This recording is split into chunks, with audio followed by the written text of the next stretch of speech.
Grit Picks. All right, Jacob, I'm going to go over last week because I bested you.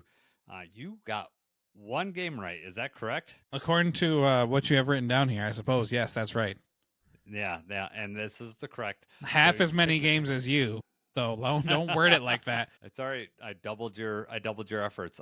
You picked Commanders. No, I had the Packers. So that was our difference there. We both picked Minnesota. Atlanta tore them apart, and then Great defensive play calling, and JJ's now hurt. So I mean, if you're scoring at home, JJ's had one good quarter, which netted him the offensive player of the week, which is hilarious to me. And then he's had 7 pretty bad quarters of football play. Not saying that's gonna go on, but that's the reality in Minnesota right now. And then now he's injured, and he's gonna probably be out for, I don't know. I've heard 2 to 4 weeks. We'll see. He didn't practice today. All right, we both picked the Texans, which looked pretty good till the Bucks came right at the end and bested the Texans. And both of us picked the Chargers, and the Chargers pretty much had control of that game the whole time. The Raiders really didn't put too much of a fight up that night. Let's move on to this week. So obviously, we're recording this on Thursday night. There's a game currently in my corner that's probably closer than both of us thought at this point. But objectively, who did you pick, Jacob, for Buffalo, Miami before you see the score? Yeah, so Dolphins at Bills. The Bills are favored by 10.5 points. The Bills have looked really good, just like they're supposed to. The Dolphins do not, right? So what we've seen so far, this looks like the Bills should cover 10.5 easily, but this is a huge game for Miami. You know, they don't want to go 0-3. You don't want to lose to the Bills and give them more momentum. And if you're Mike McDaniel, I mean, this game speaks volumes for what kind of coach that you are. Are you going to rally the troops? Do you still have the locker room? Are you all going to be on the same page and have a chance at an upset? Or are you just going to come out and go through the motions and take another loss?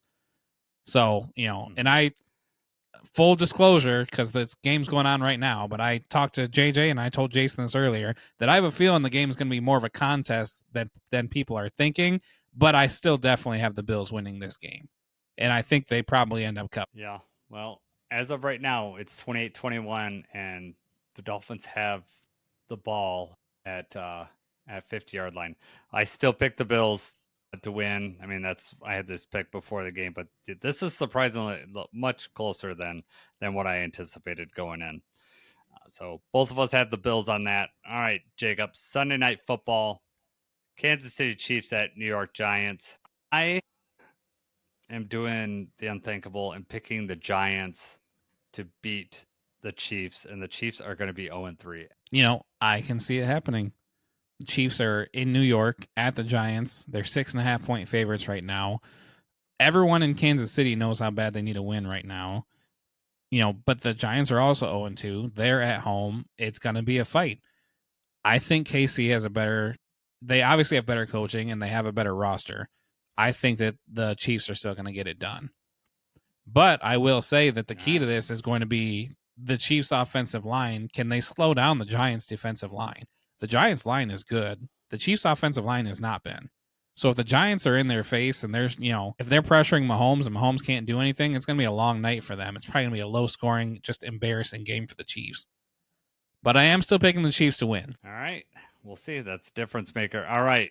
So we don't, if you've listened to this show all along with us, we do not pick Lions games. We just don't do it. Jacob is superstitious, and I find it very hard to be objective, to be honest with you. I'm always going to look for an excuse why the Lions are going to win. Not that we need excuses now, because the Lions are very good. But what I come up with is an over-under for this game. And I didn't want to pick the over-under of the actual game because I think we both think it's going to be the over. So what I actually come up with is over-under on Isaac Tesla's catches. And I have it set at 1.5, Jacob. Will Tesla get double hit? You know, will he get 2 or more catches in this game? Will he tie his season total in this one game? That's a really good. Yeah. That's a really good number. I don't know if that's what the betting line is at, because I think that's fair. But you know, I think they're increasing his workload every week. Whether that equates to more catches, I don't know. I do think that he probably is going to get maybe 3 to 4 targets in this game.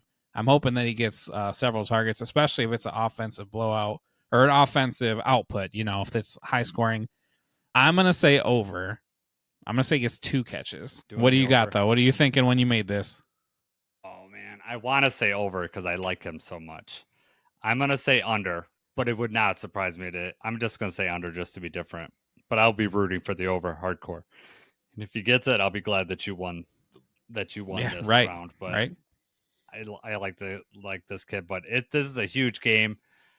If he gets 2 catches or more in this game, and we trust him, on Monday Night Football on the road, then it shows me that how much we're going to trust this kid moving forward. I don't know. Did you see Scotty Montgomery's interview today when they asked him about Tesla?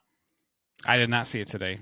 It was interesting. He's like, I want to start seeing him catch it with 2 hands. Yeah, He's like, right. I've seen him catch it with 1, but he needs to get 2 hands in there.